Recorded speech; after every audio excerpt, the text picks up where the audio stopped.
मरेंगे? स्पीकर साहब, जिस दिन मैंने यहां आवाज उठाई उस दिन वहां पे एक बशारत जरदारी नाम का क्रिमिनल जाता है और मेरी जमीन पे कब्जा करता है। क्योंकि मैंने यहां आवाज उठाई, मैंने बदीन के लोगों की यहां बात की। मैंने तो किसी की जात की बात नहीं की थी, मैंने तो लोगों की बात की थी।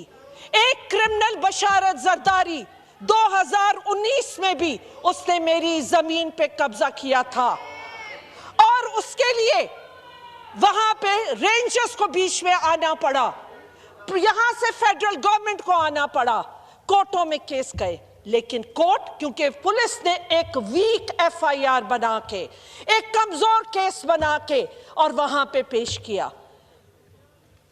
ये मैं कोर्टों को बताना चाहती हूं, जब आप क्रिमिनल्स को ऐसे आजाद करते हैं। एक दफा फिर उस शख्स ने मेरी जमीनों पे वहां पे अटैक किया। भाई, आपका पेट भरता है किसी तरह? क्या चाहते हैं? किसी के हलाल की रोजी भी ना रहे?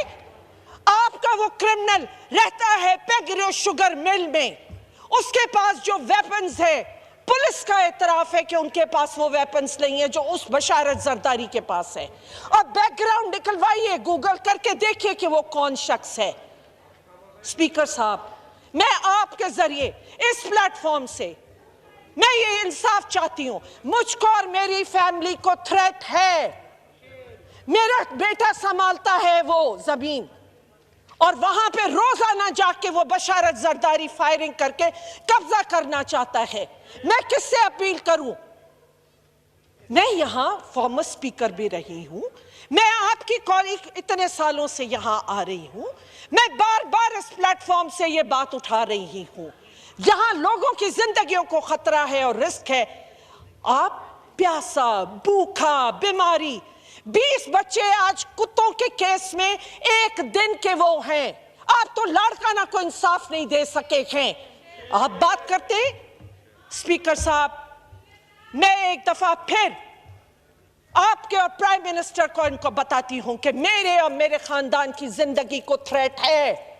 जब तक ये क्रिमिनल बशारत जरदारी को जो वहां स्टैब्लिश किया गया है, जो लोगों से भत्ते ले रहा है, क्रिमिनल एक्टिविटीज कर रहा है, जब तक ये ऐसे लोगों को वहां जाएगा, हर सिंध के डिस्ट्रिक्ट के क्रिमिनल के हवाले कर दी गई है। बिलावल साहब आए, मुझे बहुत खुशी हुई।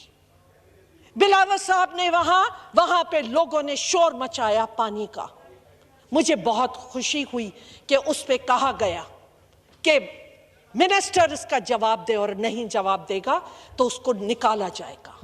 मैं, क्योंकि उनकी वो वीडियो चली है और उन्होंने कहा है, मैं चाहूंगी वो यहां भी ये कमिटमेंट दें।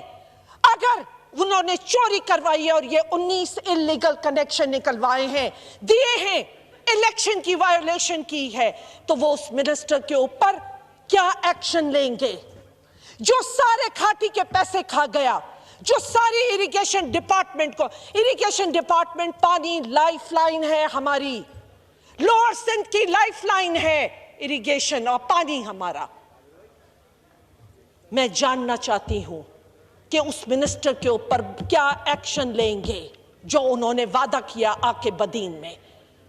स्पीकर साहब, आखिर में, क्योंकि मैं वो पेश करूंगी आप लोगों को कि जो इलेक्शन किस तरह होती है सिंध में, और जिस तरह उन्होंने इलीगल पानी के कनेक्शन 19 मई को दिए हैं वहां, 19 उनके, मैं उस पर भी एक्शन चाहूंगी इस हाउस का और उस इलेक्शन कमीशन का।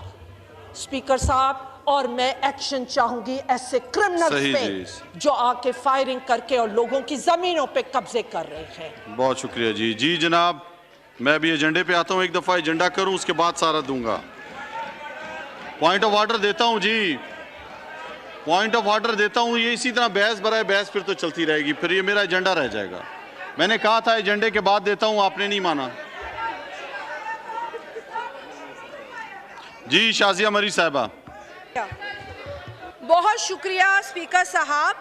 हमने यहाँ एक अवामी इशू, एक नेशनल इशू उठाया। पानी जो है वो सर्वाइवल का मसला है, जिंदगी मौत उससे जुड़ी हुई है। हमने ये नहीं चाहा था कि यहाँ आप इस अवामी इशू को एड्रेस करने के बजाय एक ऐसा माहौल क्रिएट करें जहाँ ज़ाती रंजिशें, ख़ानदानी मसाइल एक इस ऐवान के अंदर डिस्कस होना शुरू हो जाएं। यहाँ पर जो मिनिस्टर सूबाई हैं मौजूद नहीं हैं, उनके ऊपर जिस तरीके के गलत इल्ज़ामात लगाए गए वो नामुनासिब हैं। यहाँ मौजूद अगर ऑनरेबल बिलावल भुट्टो जरदारी साहब मौजूद नहीं हैं तो उनका नाम लेना भी नामुनासिब था। जहाँ तक पानी की शॉर्टेज का मसला है सर, वो एक बड़ा बुनियादी इशू है। हम यहाँ लोन माफ़ कराने की बातें नहीं कर रहे हैं, हम यहाँ पानी के इशू पर बात कर रहे हैं।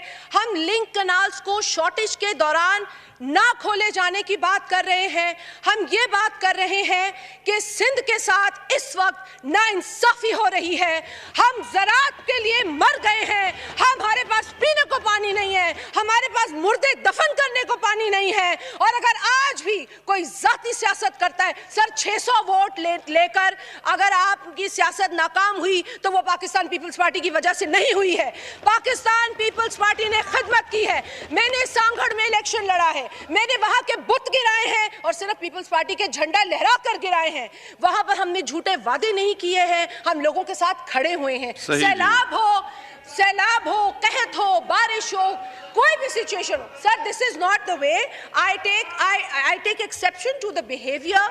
यहाँ पर इस तरीके की बात। और एक सही है जी, मैं भी एजेंडे पे आऊंगा जी, मैं एजेंडे पे आऊंगा। मैं यहाँ पे ये बात हो गई है, सबको पैगाम पहुंच चुका है, पानी के मसले का सबको पैगाम आ चुका है जी। जनाब आइटम नंबर 28 सैयद जावेद हसनैन साहब, आप पे इल्ज़ाम नहीं है, बात आपने पूरी की, आपको मैंने पूरा मौका दिया है आप पे। अब मैं सारे वान में सिर्फ मैं अभी सबको मैं अपना एजेंडा भी चलाऊं नहीं।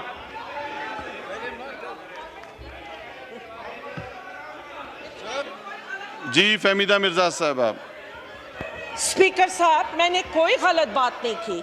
मैंने कहा मुझे बहुत खुशी हुई बिलावल साहब आए, मैंने कोई इल्ज़ाम नहीं लगाया। मैंने कहा मुझे बहुत खुशी हुई उन्होंने कहा कि वो मिनिस्टर पे एक्शन लेंगे, मुझे बहुत खुशी हुई, मैंने तो तारीफ की है। और दूसरी चीज़ आपने बात की कि सिंध का मसला है और सिंध के, मैंने सिंध की बात की है, क्या बदीन सिंध का हिस्सा नहीं है?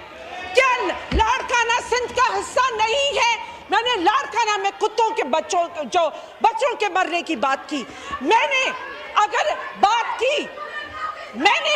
की अगर पानी की, तो मैंने कहा जो सिंध चुरा रहा है सिंध के अंदर, मैंने कहा कि लिंक्स नहीं खुलने चाहिए, मैंने भी सिंध की बात की, मैंने लिंक्स का। लेकिन मैं ये कहती हूँ कि जो बिटवीन सखर बैराज से लेके कोटरी बैराज के बीच में पानी चोरी हो रहा है, उसके जिम्मेदार कौन है? सही जी, उसके जिम्मेदार कौन है? मैं आगे चलता हूँ। बहुत शुक्रिया, बहुत शुक्रिया जी जनाब जावेद हसनैन साहब, आइटम नंबर 28 पेश करें। बहुत शुक्रिया मोहतरमा, बहुत शुक्रिया जी। आइटम नंबर 28 पेश करें जी।